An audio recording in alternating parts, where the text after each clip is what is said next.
Creating conversations. It's what we do on arrow.net, ARROE.net. We are unplugged and totally uncut with Eliot Glazer. Hey, how's it going? Hey, how are you doing today, Eliot? Good. How are you? Absolutely fantastic, and I'm very excited for this show, Two Jews Choose.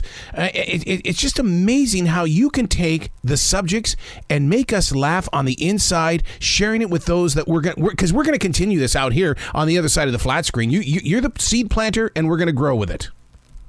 Good. I'm glad you like it. I'm glad you feel that way. Where did this idea start? Were you sitting around just sharing a beer, or what happened here? How did it begin? Honestly, I was dating somebody who was Protestant from Texas. Okay. And the more time we spent together, the more I realized how exotic or far away a lot of Jewish stuff was to him. Basically, he was Goyish and didn't really understand the difference between what was just ethnic, what felt ethnically Jewish to me, and so it became a really fun game where I could, talk about it with other Jews, because it really is a universal thing it's just a language that is shared between us, and so I thought it'd be a really funny way to kind of spread it wider through a little bit of comedy. And I love the way that you do that, because my wife and I are in the same boat. She's Jewish, I'm Christian, and we do have those conversations where we compare basically we'll do it from religion all the way through sitting down and having dinner.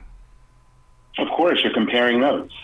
But that's how we learn. And I think that's one of the main reasons why we've lasted 29 years. It's like, okay, you have your space, I've got my space. What do you want to do about it? Yeah, exactly. I mean, it really is. It really is. The funny part to me is that it's all very subjective.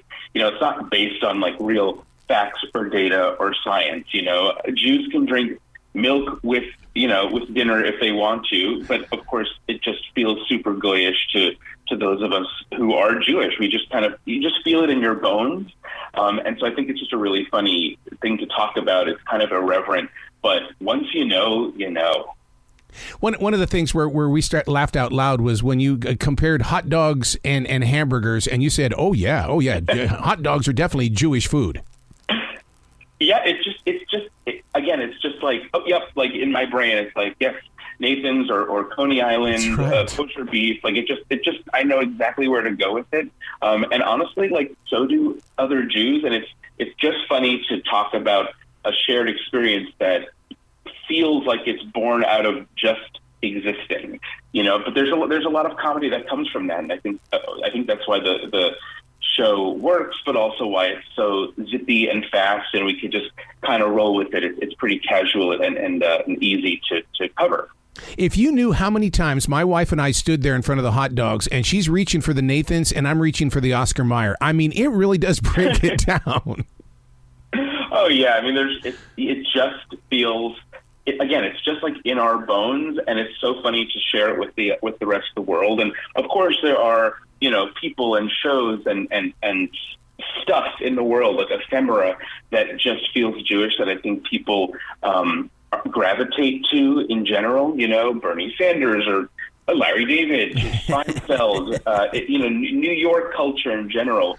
But I think making it specific in this way, in a conversation that I think to be shared and appreciated by Jews and non-Jews alike. Hopefully that's the vibe of the series that people connect with. Just wanting to know and learn more about why something feels Jewish and why something feels Goyish.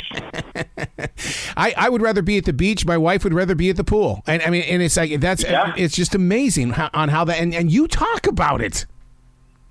Yeah, I mean, although my parents were like, no, the pool's Jewish, not the beach. But I disagree. I just feel like, Coney Island, it just feels, that the beach just feels Jewier to me, and I'm allowed to say Jewy. Like, I'm allowed.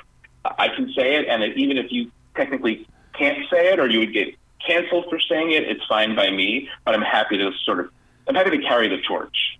But see, that's what I love. It'd be like sitting down and having a conversation with Mark Maron, because you're absolutely right. You can say it, but that's the fun part about having the conversation, is that I know I can't, but you can, but that's where the conversation gets deeper. Well, yeah, I mean, I think that's where the concept came from, is that my boyfriend at the time I don't know if he thought he couldn't say it. I mean, that probably is the case. But I think his disconnection, like he really was disconnected from these very logical, and instinctive feelings that I had. He just couldn't understand how I was why I would have a hot dog over a hamburger, or why I would gravitate toward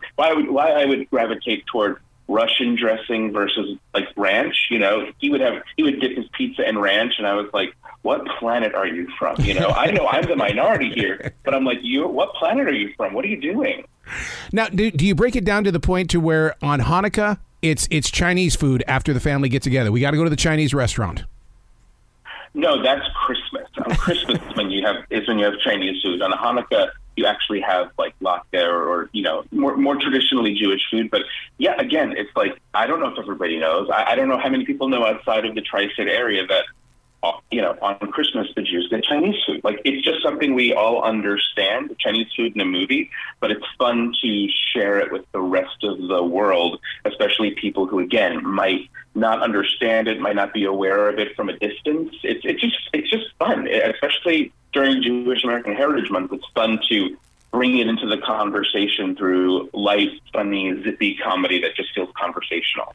Now, when you talk about the Jewish American Heritage Month, my wife last night actually questioned me. She says, when did that start? I mean, and I go, well, you should know, but when did it start?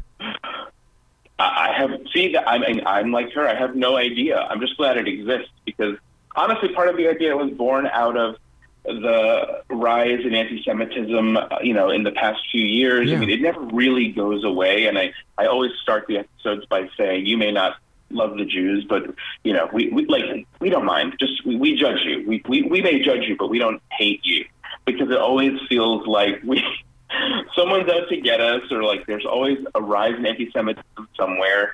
And so even though that is something that is really dark and depressing, I thought it would be fun to combat it with something lighter that also, it celebrates Jewish pride in a way that feels inclusive to everybody.